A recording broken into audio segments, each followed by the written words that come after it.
I went to London for the first time when I was 28 years old. My name is Ryan Carter, and for many years that city had lived only in my dreams. I used to watch videos about London late at night after finishing work. I promised myself that one day I would walk through those famous streets with my own eyes. Nobody around me believed I would actually do it. Life always gave me reasons to postpone my plans. Bills, responsibilities, and endless worries kept standing in my way, but something inside me never stopped dreaming. Then one morning, after years of waiting, I finally held my plane ticket in my hands. I smiled so much that my cheeks started hurting. Even while packing my bags, it still didn't feel real. I kept checking my passport every few minutes because I was afraid something might go wrong. When the plane landed in London, I pressed my face against the window like a child. The city looked exactly like the pictures I had admired for years. The cool air touched my face as soon as I stepped outside the airport. Everything felt different. Even the sounds around me seemed special. I took hundreds of pictures during my first hours in the city. Every building, every street, and every small cafe made me smile. I wanted to remember every second of that day. Maybe because deep inside I was afraid this beautiful dream would disappear too quickly. By the afternoon, I found myself walking around Covent Garden. Musicians were playing cheerful songs while tourists laughed around me. The whole place felt alive. I stood near a flower shop and lifted my camera. I wanted to capture that moment forever. Suddenly, I heard someone whisper behind me, "Excuse me." I turned around slowly. An elderly woman stood only a few steps away. She looked about 70 years old. Her gray coat and old hat gave her a very elegant appearance, but something about her eyes immediately caught my attention. She was staring at me as if she had seen a ghost. For a moment, neither of us said anything. Her hands were trembling. No, it can't be. I looked behind me, thinking she was speaking to someone else, but her eyes never left my face. "Young man, what is your name?" His voice sounded weak but strangely urgent. "Ryan. Ryan Carter." The color suddenly disappeared from her face. I thought she might faint. Carter. After all these years. I had no idea what she meant. Before I could ask anything, she quickly opened her handbag. She pulled out an old silver key wrapped in a small piece of blue cloth. The key looked ancient. It seemed too old to belong to anything modern. The woman gently placed it in my hand. "Keep this safe. They must never find it." My heart almost stopped. I stared at the key and then back at her. "I'm sorry. Who are you? What are you talking about?" Fear suddenly appeared in her eyes. She looked over her shoulder as if someone was watching us. No time. No time at all. And then she walked away. At first, I thought she was heading toward the street, but only a few seconds later, she had completely disappeared into the crowd. It was as if she had never been there. I searched everywhere around Covent Garden. I checked the nearby shops and cafes, but the mysterious woman was gone. Only the strange key remained in my hand. By evening, I returned to my hotel with hundreds of questions inside my head. The excitement of my first day in London had quietly turned into confusion. Who was that woman? How did she know my last name? And who exactly were they? I locked the door of my room and sat on the bed. The old key rested beside me under the lamp. Sleep refused to come. Then, close to midnight, 3 slow knocks echoed through the room. Knock, knock, knock. I frowned and stood up. Maybe hotel staff had come to check something. I opened the door immediately. Nobody was there. The hallway was completely empty. But just before closing the door, I noticed something lying on the carpet. A small cream-colored envelope. And written on the front in beautiful handwriting were only 2 words. For Ryan. I stood frozen at the door of my hotel room, staring at the envelope on the carpet. Nobody was in the hallway, yet someone had clearly left it there. My hands felt strangely cold as I picked it up. The paper looked old, almost fragile. On the front, I could still see my name written in elegant handwriting. I slowly opened the envelope.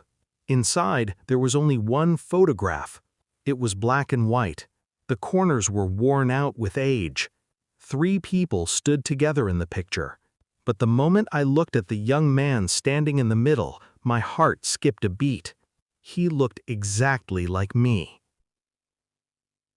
The same eyes, the same smile. Even the small mark above his eyebrow was identical. That was impossible. The photograph looked decades old, long before I was born. I sat on the bed and stared at the picture until sunrise. Questions kept racing through my mind. Had someone planned this? Was this some strange joke? Or was there something about my family that I had never known? Memories of my mother suddenly came back to me.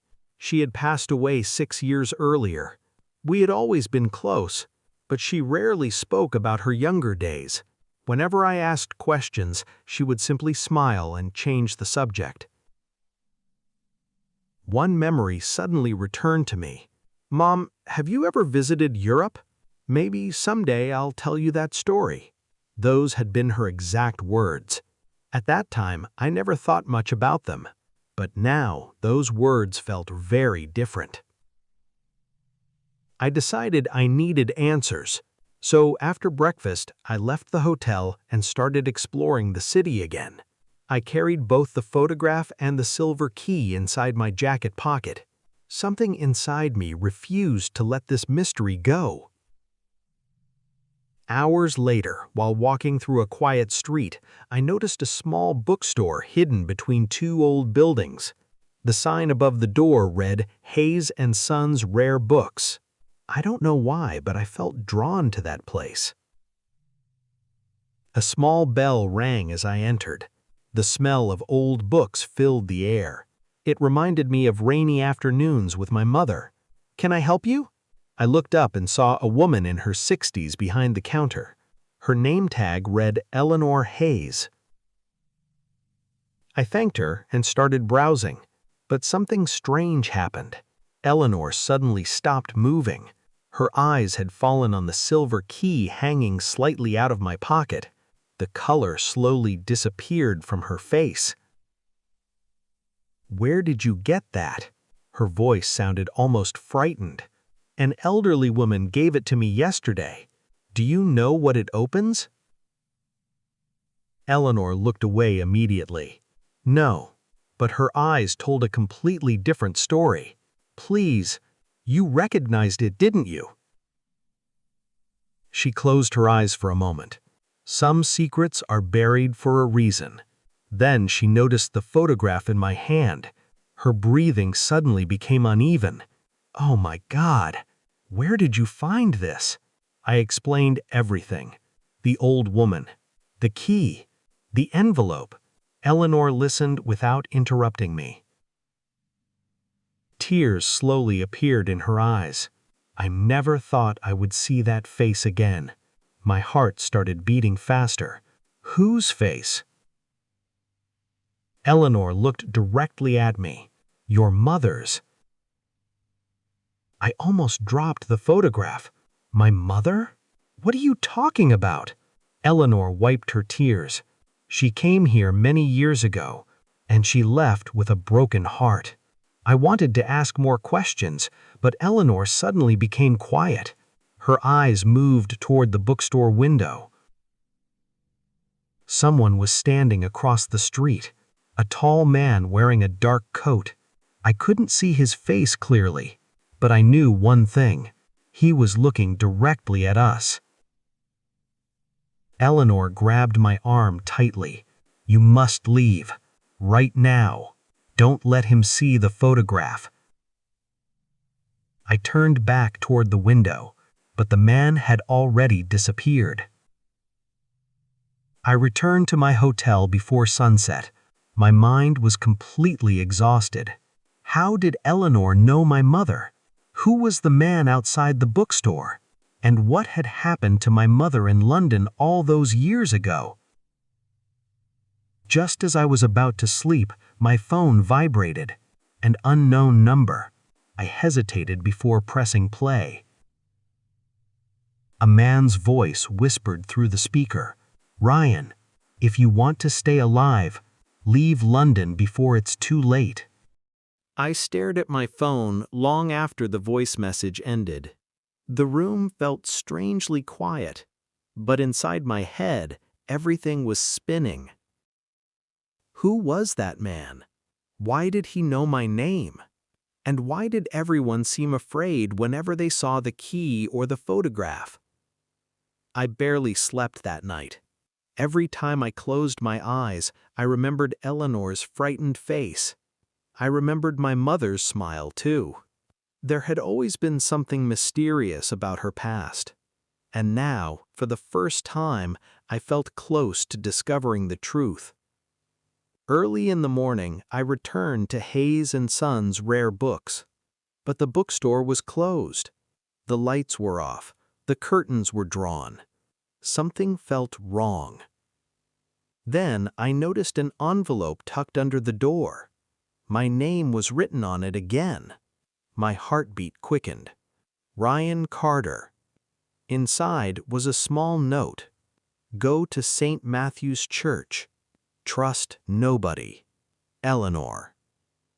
I had never heard of St. Matthew's Church, but something inside me told me to go there. The church stood quietly on a peaceful street. It looked old and forgotten. A cold breeze moved through the trees around it. I slowly walked inside. An elderly woman was sitting alone on the front bench. It was the same woman from Covent Garden. I almost couldn't believe my eyes. "You!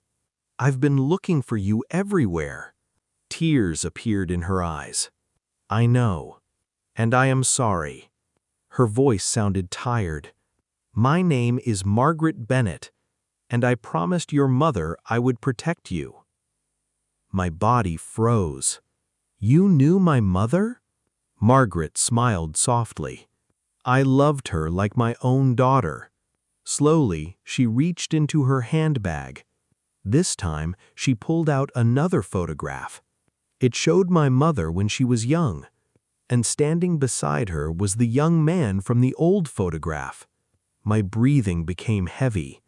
"Who is he?" Margaret looked toward the church window. "His name was Daniel Mercer. He was the love of your mother's life." I could hardly speak. "But my father's name was Thomas Carter." Margaret slowly held my hand. "Thomas raised you, but Daniel Mercer was your real father." The world around me suddenly felt unreal. Every memory from my childhood flashed before my eyes. Thomas Carter had loved me deeply. He had never treated me differently, not even once. Why didn't my mother tell me? Margaret closed her eyes. "Because Daniel disappeared before you were born, and Thomas chose to give both of you a peaceful life." Tears filled my eyes. Suddenly, I understood why my mother always smiled whenever I asked about Europe. She had carried this secret inside her heart for decades. "And the key?" Margaret smiled gently. "Come with me." Behind the church stood a small stone building. Margaret opened an old wooden door. The silver key fit perfectly. Inside the room were dozens of letters. All of them had been written by Daniel Mercer. He had written to my mother for years, but those letters had never reached her. Somebody had hidden them. My hands trembled as I opened the first letter. My dearest Olivia, if our child is born, tell him that I already love him. Tears rolled down my cheeks. For 28 years, I had believed that my story began in America, but a part of my heart had always belonged to London. Margaret passed away peacefully 3 months later. And before leaving this world, she kept her promise to my mother. Eleanor and I remained close friends, and every year I still visit St. Matthew's Church. People often ask me what I found during my first trip to London. They expect me to talk about famous places and beautiful streets. I simply smile, because I did not just discover a city, I discovered a love story that waited almost 30 years to reach me. And whenever I read those old letters, I still hear my mother's gentle voice in my heart. Somehow, I know she is smiling.